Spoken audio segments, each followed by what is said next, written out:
Good afternoon, everybody. Thank you for being here on this chilly, cold afternoon. Several things I want to chat with you about today. Obviously, COVID and the vaccines. I want to talk with you a little bit about the services and the provisions that we've made for the unhoused population, for our homeless population, because we're very concerned about them being out here in this extremely cold weather. And I'll talk to you a minute about the new Corrections Task Force, and then, of course, we'll take your questions. All right. With regard to the COVID numbers, they continue to improve. That's the great news. The city's 7-day average number of COVID cases per day, new cases per day, is 42. Some of you will remember that our goal was to be at under 35 or under. In terms of hospitalizations, there are 446 people in the hospital in the region as of 2 days ago. Our goal for that is 350 in the hospital.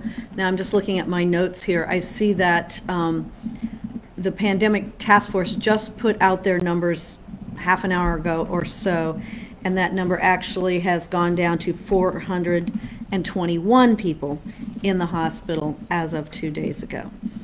That's even better than the 446 I mentioned to you initially.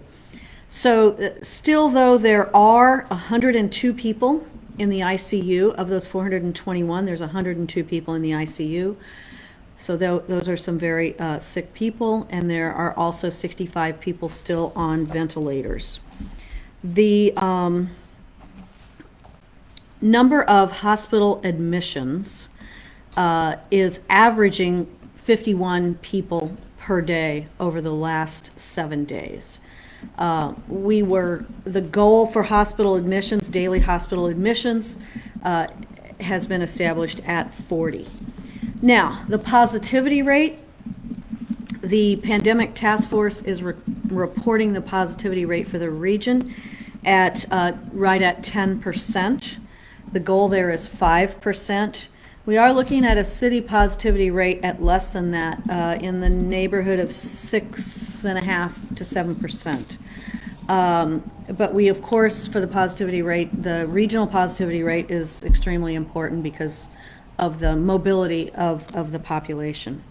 So those are the COVID numbers. They continue to improve. The city of St. Louis continues to have the best numbers in the region, but as I mentioned, the mobility of people and the high risk of contagiousness of COVID-19, we have to think about this in a regional way as well. I do want to thank the people of St. Louis and the businesses of St. Louis for their work in helping to keep our numbers low by wearing their masks, staying in small groups, socially distancing, hand washing, and all of the mitigation procedures. So those are the COVID numbers. Now on to what everyone wants to know about, which is where is the vaccine. About an hour ago, got a little bit of news from the state, and the local public health agencies, that's the city's public health agency, and the 12 counties that are in Troop C region. As of yesterday, we were collectively only going to get 2,600 doses per week. The state just announced, this looks like at around 1 o'clock, that it will go up to 4,000 per week. That's still way too low. But of that 4,000, the city of St. Louis is expected to get around 900 doses per week. And again, too low. But, part of this is the uncertainty of not knowing if you're going to get anything. So this region, Troop C region, we feel does, based on our population, does deserve to have more vaccine than what we have been getting. And of course, we're all communicating about that, and we're communicating with the state about that. The bottom line is there isn't enough vaccine. The little bit of good news here is that the state was getting about 75 doses per week. They're expecting that to go up to 75,000, doses per week. They're expecting that to go up to 93,000 doses per week. And every little bit helps, but it isn't enough. We all know that. Missouri is also continues to be one of the lowest states in the country in terms of number of people vaccinated. State of Missouri, to date, according to most recent report, has received not quite 1 million doses in the entire state. And we have about 8% of our people who have been, had at least one vaccination. I think it's 3% of people who have had two. Now, I just came from an event at Southside Hospital, former St. Alexius Hospital. They are now called Southside Hospital. They have new ownership. They are making big investments in that hospital. And you may remember, I talked about this a couple of weeks ago, they vaccinated a little over 300, I think it was 308 firefighters, EMS workers. And today was the day that those firefighters and EMS workers got their second shot. So I was there just really to meet the new ownership of the Southside Hospital and celebrate. These are small celebrations, but celebrate the fact that we have over 300 firefighters, ambulance folks who now have 2 doses. And the old St. Alexius, soon we'll stop calling it that, but those of you who are from St. Louis know that name, now called Southside Hospital, is going to be is today a very welcome improvement to health care available to folks who live in and around that area. Folks from anywhere, but it is a regional or a locality there. So there are a couple things will happen at that hospital. That hospital has always served a lot of mental health needs, psychiatric needs, but they also serve general medical needs as well. So very happy to have them and to have that hospital under what appears to be much better and more stable ownership. I talked with a number of their employees today who are also happy to have a bit of stability there in the new ownership and investment in the new hospital. So that goes along with the talk about vaccinations. I think really there's not enough vaccine. Everybody in the whole country and in the whole world knows that. This will get better. Right now it's extremely challenging. We need for the St. Louis region to get enough of the vaccine. And as you undoubtedly know, that right now the folks that are eligible to be vaccinated are healthcare workers, police, fire, EMS, first responders, folks over 65, and folks that are from 18 to 64, but who have underlying health conditions. There are close to 2.5 million people in the state that meet that eligibility criteria. So we have a long way to go to get through those folks. We, as you know, have offered vaccinations to all of our police, fire, corrections, EMS, morgue, frontline service folks in the city of St. Louis. We have not the final count, but we believe that a little over half of those people have taken advantage of the opportunity to get the vaccination. We really are encouraging folks to do that. I know anecdotally that while we had all of the police department was offered the vaccine almost 2 weeks ago, not quite 2 weeks ago, and some people did not participate, but now they've come back around and said, well, yeah, I've educated myself, I've talked to my coworkers, now I am ready to get the vaccination. And I hope that that is what occurs in all walks of life, because of course, with anything new, there's a hesitancy to perhaps take the vaccine, but this is a very important one. We continue to be concerned about the variants that are out there in the world with regard to COVID, and vaccine along with the mitigation strategies are what we all just have to continue to do for a while. It is working. When you consider that our numbers are going down, these mitigation strategies are working. People are taking this seriously. There's almost no one that I've run into who hasn't had someone that they know, that they worked with, that was close to them, a relative who has contracted COVID, and in many cases had very serious results. So that's COVID for today. That's COVID and vaccines. Of course, I'll take your questions about that. We did not do this Live with Lyda on Monday because we were addressing some issues that occurred over the weekend at the CJC. As most of you know, on Saturday, very early morning, Friday night to Saturday morning, about 2:30 in the morning, there was a disturbance at CJC. About 2:30 or 3 in the morning, a corrections officer was attacked by a detainee. That resulted in that corrections officer going to the hospital. There was a lot of damage. A lot of locks were jammed and jimmied. Folks broke through the secure area. They broke windows out on both the 12th Street side and the 11th Street side.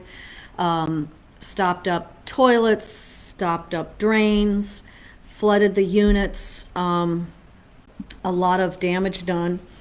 The only good thing I can say about this is that there were no detainees that were hurt, and our corrections officer has been released from the hospital and is recovering. You know, my highest priority, I put them in really 3 categories: keeping the detainees safe and housing them in a humane way, worrying about and keeping our corrections officers safe, and worrying about and being concerned about the victims of crime, who are who almost always want justice, whatever that is, for their victim, their family member, their victim. So all 3 of those are important groups for us to keep in mind as we address this situation. Now, I'm going to remind you all, and I know most of you know this, the city is charged with housing the detainees that are sent to us by the courts, that are sent to us by the judges. So the city has nothing to say about who is in jail. We have nothing to say about how much their bail is. And we have nothing to say about when their trial is. We are responsible for housing and caring for those detainees while they are in jail. But it is the judges in the criminal justice system that decides who is there, what their bond is, and how long they are there. There are complaints about food, complaints about water, complaints about the temperature in the jail. Those complaints deserve to be investigated, and if there's corrections that are needed, we will make those corrections. You all know that I appointed a corrections task force on Monday, not quite 48 hours ago, and that task force really is charged with 3 urgent topics. One is to investigate the alleged concerns about food, water, temperature, clothes, those living condition complaints. The second is to understand and work with us on the need to begin moving these cases through the court system. Because of COVID, the courts have been closed for almost a year. It'll be a year next month. That means that detainees have not had hearings, they have not had trials. And what that does is create a lot of anxiety about the uncertainty. And so people have been there longer than they would have been had it not been for the court system being closed down. And it was closed down for good reason. Missouri Supreme Court is the one that determines whether or not there are jury trials, for example. But that COVID situation and the court system being closed down has caused a lot of stress, duress, anxiety, agitation among the detainees that are in jail. So that's the second topic for the task force. And the third topic for the task force is for them to become apprised of the steps that the city is taking and will be taking in order to correct the urgent equipment and building needs in this 20-year-old building. A lot of people call this the new jail, but it is 20 years old. It'll be 20 years old next week. I think it's 19 right now. It is almost 20 years old. Things do have wear and tear on them over that 20-year period, and there are some improvements that is clearly need to be made at this point in time.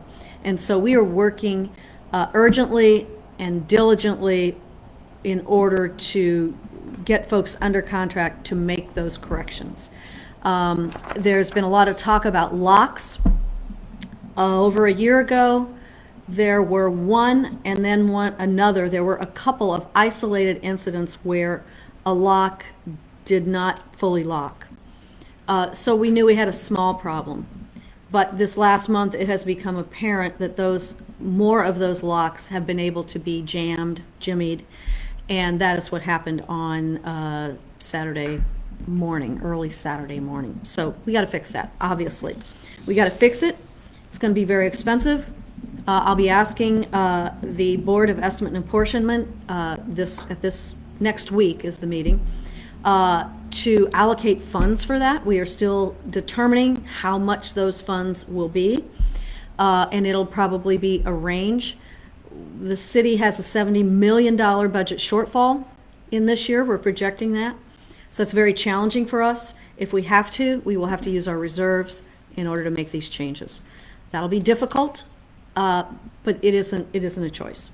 So I've asked the task force to take on those three subjects urgently. And so I talked with all of them again this morning about that scope, I guess. The other thing I want to say is that we had previously announced that former Supreme Court Judge Mike Wolf would be chairing this committee. I talked with the judge last evening, 7, 8 o'clock. He said he really is going to step back from that. He is most interested in working on the long-term policy changes for criminal justice reform versus the three high priorities that we have for this task force in the short run. And so he's very interested in working on the long-term policy issues. But as we all know, there are only about 2 months left in this term. There will be a new mayor in two months. The Judge Wolf hopes that that new mayor, whoever that is, will also see this as an urgent issue, and the policy issues will take more time. We have to address some short-term issues very urgently right now, and so I really appreciate Judge Wolf's intellect, his experience, and his compassion and his passion for criminal justice reform, and that will happen in the next term. The current politics of an election cycle would make it very difficult to do any serious policy work in the next 2 months. So the short-term needs, short-term urgent issues, and longer-term issues. So that is the Corrections Task Force. Questions? Yep. Okay.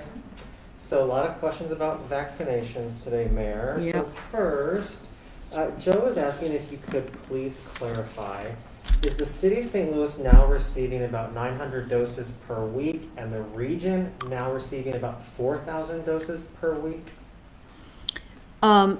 So Joe, this came out 1 hour ago. And the 4,000 doses go to the local public health agencies in a 12-county region. Now, St. Louis County is getting their vaccine directly from the hospitals. They're getting 2,000 doses a week. So these 11 counties, I'm looking at them here: Franklin, Pike, Perry, St. Genevieve, Jefferson, St. Charles, Lincoln, Washington, St. Louis City, Warren, and St. Francis. Those public health agencies will split up 4,000 doses. By population, that would give St. Louis City around 900 doses. Not enough, but better than what we were getting.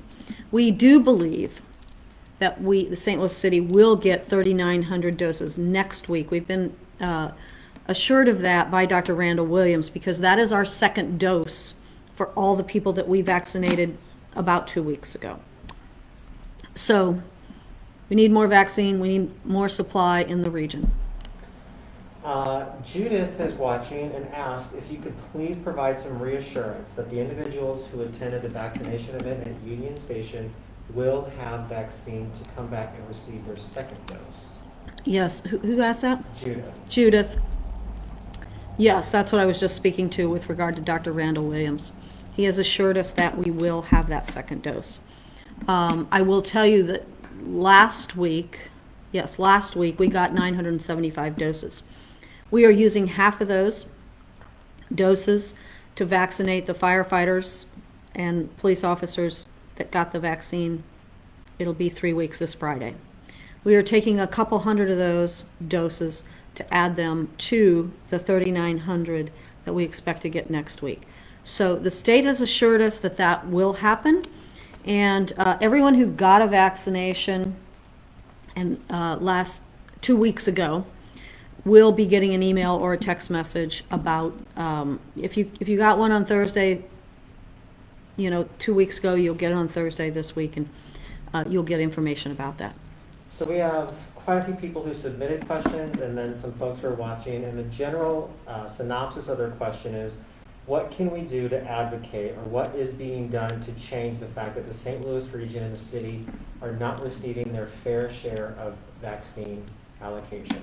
We are all speaking to the governor's office, both jointly as well as individuals. And when I say all, who does that mean? That means hospitals, that means public health agencies, elected officials, and business folks. We are all speaking with Dr. Williams and the governor's office. Leanne has a question about your letter to the governor and would like to know where things stand about possibly using CVS and Walgreens in the city of St. Louis's vaccination sites. So just this morning, I sent another request to Dr. Randall Williams to get back with us on that. I have not heard back from him yet. I'm going to look at my phone to be sure that... No, I have not heard back from him yet, but I will. And, they did announce, I failed to mention this, they did announce yesterday the rollout of vaccinations at Walmart/Sam's. There are 2 in the St. Louis region. One is in North County, and one is in Shrewsbury. So neither are in the city of St. Louis, but there are sign-up times to get a vaccination at a number of Walmarts. We can post that. We will post that to this feed here so that you can see that. Cheryl has a question about mass vaccination events. Obviously depends on supplies, but will the city be holding more events like Union Station, or will the hospitals be responsible for administering to the public? Well, the hospitals get the most doses. They're getting a little over 15,000 doses right now a week. They're giving 2,000 of those doses to St. Louis County. So the hospitals are vaccinating 13,000, 14,000 people a week. And many of those people live in the city of St. Louis. Whether or not the city will do another mass vaccination event like we did at Union Station 2 weeks ago is up in the air. Right now, it doesn't appear that we're going to have other than the second dose, which we are going to do, don't be confused. Right now, I don't know that we're going to have the vaccines to be able to do that. We did get a question about CJC, Mayor, and the courts from Suzanne. Have the courts being closed led to more people being held in CJC instead of going to trial and or prison or being let out of those facilities? Somewhat. We have about 800 people detained right now. That's down from 1,400 people 4 years ago.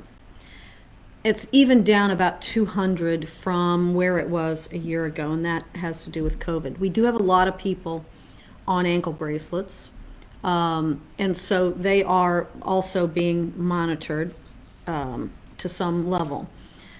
The judges decide who comes to jail, what their bail is, how long they stay. So there are not significantly more people in jail, but the people that are in jail have been there longer. So it is causing a lot of stress. That is it for new questions today, Mayor. You know what I didn't talk about? I meant to talk about this earlier on. I didn't talk about our homeless outreach. I think you have some numbers for me, right? I have some general details about Tandy and Cherokee coming day warning centers on Friday. So, as most of you know, the forecast is for brutally cold weather. I mean, it's cold enough right now, but it's for even more cold weather, and it is really not safe for people to be out in this weather. We outreach 365 days a year, but for the last month, we have been outreaching significantly more to try to get people inside shelters. We have added about 460 emergency shelter beds through our partners, and in those beds we do still have every night a few beds that are available. St. Patrick's Center has stepped up, and what is that? 485. It's 485, not 460. Pardon me. St. Patrick's Center has also stepped up, and they are able to house 28 people during this very cold weather in their building. They also have a tent outside of their building to get people with some heaters in it, but at this temperature it's not warm in there.